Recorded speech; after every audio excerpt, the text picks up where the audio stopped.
Government పాలన ఎట్లుంది? ఇక గట్లనే ఉన్నది. ఎట్లుంటది పాలన? ఎట్లా చేస్తుండ్రు? ఏం కదా 6 గ్యారెంటీలు అన్నాడు. ఏం లేదు, 6 గ్యారెంటీ లేదు, 36 చెప్తారు రాజకీయాలు రావడానికి. ఆయన చెప్తాడు, జనం నమ్మిరు, ఓట్లేసిరు, అయిపోయింది. ఎవరి బాధ వాడు పడతాడు అంతే. ఎవరు ఇల్లు లేవు, ఎవరు లేవు. ఏడికెళ్ళి తెచ్చిస్తాడా? జీతాలు ఇస్తానికే చక్కగా పైసలు లేవు, గతి లేవు. కానీ ఇంకా ఆయన పథకాలు ఏడికెళ్ళి చేసిస్తాడు ఏం కదా. ఈ ముఖ్యమంత్రి పరిస్థితి ఎందుకు వచ్చింది మరి? నమ్మిరు, జనం నమ్మిరు, ఓట్లేసిరు. ఆయన చెప్పిన వాటికి నమ్మిరు, ఓట్లేసిరు. ఇప్పుడు బాధపడతారు. బయట ప్రజలు ఏమంటారు? పైసలు లేవు అంటుండ్రు. ఏమంటాం, ఫుట్బాల్ పెడుతుండ్రు, అడ్వర్టైజ్ లాగా పెట్టుకున్నాడు. సభలు పెడుతుండ్రు. అన్నిటికి వస్తాయి పైసలు. ఇక్కడ జనానికి వచ్చడానికి ఉండవు పైసలు అంతే. ఏం చేయమంటావు మాకు గవర్నమెంట్ కి? ఏం చేస్తాడు? ఏం చేయలేదు. ఇంకా 2 సంవత్సరాలు ఇట్లే భరించాలి. ఇంకా చేసేదేమో. ఏం చేయమంటావు అంటున్నా? ఏం చేస్తాడు? ఆయన ఏం చేయలేడు. ఆయనకి ఏం అనుభవం ఉన్నది? ఆయన ఏదో వచ్చిండు, లక్కులు వచ్చిండు, ఎక్కిడు, అయిపోయా. ప్రజలకు మంచి జరగాలంటే ఏం చేయమంటావు అంటున్నా? ప్రజలకు ఏం చేయాలంటే ఏం చేస్తాడు ఆయన? ఏం చేయాలి చెప్తుంది ఆయన? ఏం ఆయన చేతి ఏమవుతుంది? ఆయన చేతిలో ఏముంది? ఇప్పుడు అంతా ఢిల్లీలో ఉంది. ఆయన ఓన్ సీఎం, ఓన్ డిసిజన్ తీసుకునేది లేదు కదా.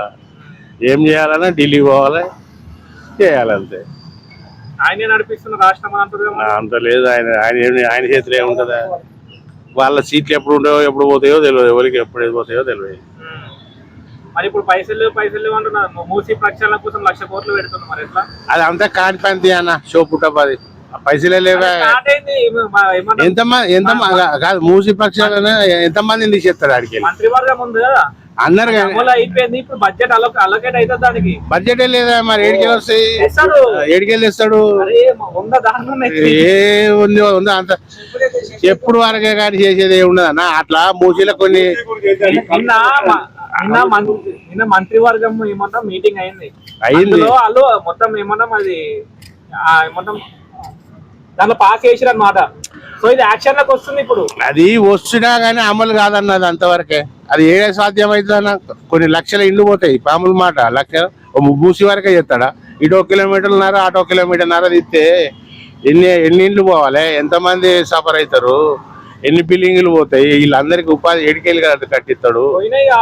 కొన్ని పోయినాయి, ఇంకా తీయాలంటే అట్లా పోడు. అక్కడ కొన్ని హైదరాబాద్ పెడితే పోయినాయి. కానీ ఇక్కడైతే కొన్ని వేల ఇండ్లు పోతాయి కదా. మామూలు మాట కదా. మూసేం తక్కువ దూరం ఉందా? దగ్గర 10 కిలోమీటర్ల దాకా ఉంటది. అక్కడ దాకా ఎన్ని కిలోమీటర్ అంత ఎన్ని ఇళ్ళు పోతాయి? ఎక్కడికి వెళ్ళి తెచ్చిస్తాడు? ఎంతమంది సఫర్ అవుతారు? ఏంది అది? ఇంకా దాని బదులు వేరే ఏదన్నా చేసుకోమను. దాన్ని ఏం చేస్తాడు? దానికి మూసి చేసి ఏం చేస్తాడు? హైదరాబాద్ డ్రైనేజ్ అంతా ఎడిపోతుంది. మూసి సప్లై చేసి మంచినీళ్ళు వస్తాయంటే హైదరాబాద్ డ్రైనేజ్ అంతా ఎడిపోతుంది. డ్రైనేజ్ హైదరాబాద్ మొత్తానికి నీకు సోర్సెసే లేవు. పైప్ లైన్ డ్రైనేజ్ పోవాలంటే మామూలు డ్రైనేజ్ ఫస్ట్ డ్రైనేజ్ చేయి మనం చెప్పు. ఆ నీళ్ళు అటు మలిపినాక దాన్ని అందులో డ్రైనేజ్ అనేది పోకుంటుంటే అప్పుడు అదేమన్నా సుందరీకరణ అదేదో అవుతుంది. కానీ నువ్వు డ్రైనేజ్ ఎక్కడి నుంచి పైప్ లైన్ కొంచెం వాన వస్తేనే హైదరాబాద్ మొత్తం మునిగిపోతుంది. లెక్క బోరు అది ఇది అదంతా మొత్తం కింద మాట్లాడు అదంతా.